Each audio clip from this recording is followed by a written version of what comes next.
So we've been talking about how Democrats and Republicans are basically two wings of the same bird, how they continuously fail us, how they do not represent the voters who vote for them. And we've certainly done a lot of bitching, and to be honest, we haven't given a whole lot in the way of solutions because it is a big problem with a lot of obstacles and a big system, and we feel pretty crushed by it at this point. There's absolutely nothing wrong with us voicing our anger without having an answer. Our anger is justified, and we have been completely fucked by the ruling class for decades. And I hear people all the time saying, you know what, no, we need a new party. We need a new Labor Party. We need to start now to get somebody ready to run for the next presidential election. And no, just shut the fuck up. You're wrong. That's not going to work. Sorry, that was harsh. I would absolutely love to have more parties with more representation in our country. 100%. I completely understand and empathize where all of you are coming from, and I empathize with it, but I also understand how the government works, and it doesn't work like that. Our system will only allow one of the two parties to win the White House. It is a statistical impossibility for any other outcome. There's lots of content on that. I've done lots of content on that. Nick Powers has done some great content on that. Lots of people have done content on that. I'm not getting into that. It's kind of besides the point. Even if we could get a third party magically elected to the presidency, which we can't, they would be absolutely powerless to do anything because they'd have no support in the House and Senate. Now, third parties can, in theory, win at lower levels, and if a third party ever had any interest in gaining any real power in this, rather than just grifting the people out of their money like Jill Stein has done all these years, they would have been running for state level stuff and House and Senate seats. But they don't do that because none of the third parties that we have actually give a shit about gaining power. They give a shit about grifting you out of your money. And even if they did run for those lower levels that they can in theory win, the odds are still stacked against them. It is very hard without party support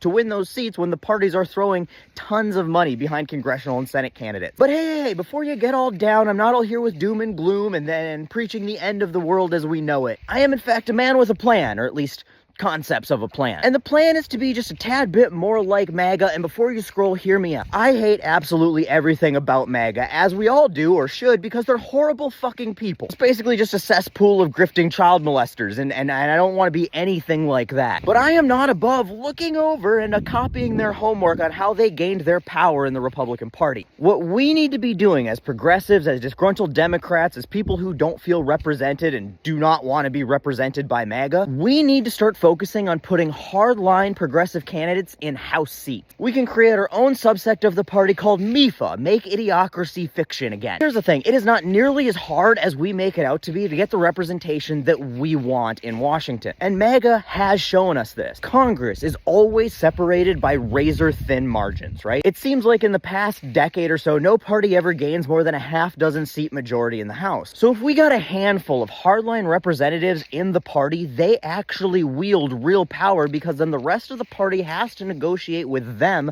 to get anything done or passed. And we've seen how much power 10 or 20 reps can have with Republicans. I mean, they fired their own Speaker of the fucking House. That is insane and unheard of. They held their entire party for ransom. We don't need every seat. We don't even need a majority of seats. We just need a handful, just enough seats to make them listen to what we the people actually want them to listen to. And that is so fucking doable. Obviously, we saw it happen on the right, and granted, they're working with a few less marbles among their voters than we are, and they're much easier to get to fall in line by just like hating brown people and worshiping Big Mac Mussolini as their sole thing that they're gonna vote on. But if we on the left can just stop eating each other over dumb shit for a minute, we could do this. This is a relatively easy path forward to actual real change. There is 435 congressional seats that have to run for re-election every 2 years. Picking up 10 or 20 of them over the next couple elections shouldn't be that fucking hard. And here's my idea on how it could be done. And this is completely open to, other people's ideas, because I am not an organizer or a lawyer or a political strategist or a politician.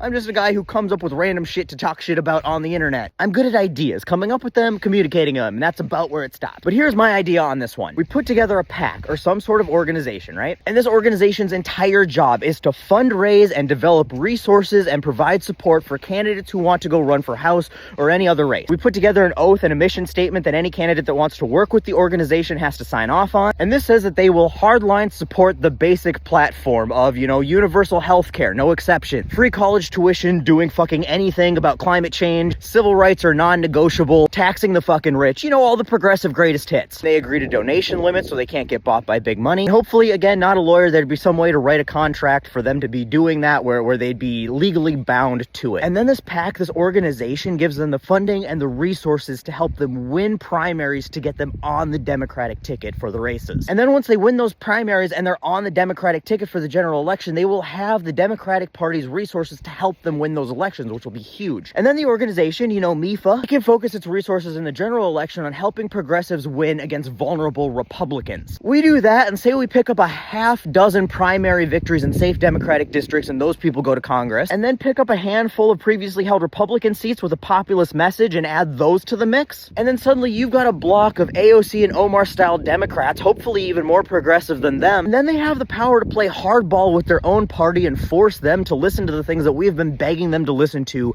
for decades. And I guarantee that would be popular among voters. It's clearly what they want, and those candidates would start winning more and more and more, and it would grow and take over the party the same way that MAGA has taken over the Republican Party. And that is how we start getting legislation passed that starts getting money out of politics and starts removing some of the obstacles where a third party could be viable. That is my solution. That is what I think our way forward could and should be, especially considering the confines of the system that we are currently forced to work in. I'd be curious what y'all think in the comments, especially from anybody who has any experience organizing stuff like this. So let's make idiocracy fiction again.